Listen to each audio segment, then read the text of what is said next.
As part of the core capabilities of NetSupport DNA as an IT asset management suite, in addition to the base hardware inventory available for every PC that has been discovered across the enterprise, the DNA console also allows an operator to both view and manage lease and maintenance contracts that are assigned against individual PCs or groups of PCs.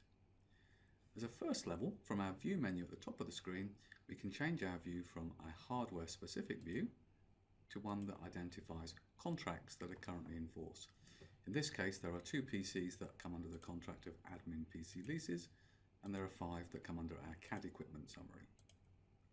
So to find out more, we can access our hardware inventory menu, and you'll see we have a summary here of contracts.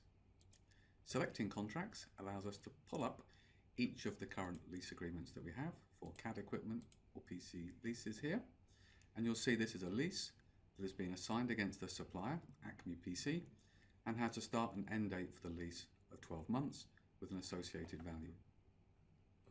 From this summary here, we can view a sales invoice from the supplier or any other documentation we've chosen to add to the overall record. And on the right hand side, we can see those PCs that are party to the contract. Currently there are 2 machines within the admin department that are assigned.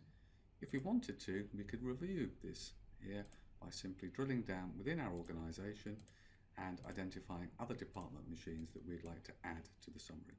And we can drill down as far as we want, perhaps adding the tech support department to the tree as well. You see suddenly now we have a much larger group of PCs that are all covered under this contract. We won't bother saving that. And you'll see from here, if we look at the admin department, we can also drill down and see the details on that screen there. So very quickly and easily within the DNA environment, we're able to manage suppliers and details of specific lease and maintenance agreements and ensure these can be reported on whenever required. Thank you for viewing this tour. Please visit www.netsupportdna.com to find out more, or if appropriate, download a free 30-day trial.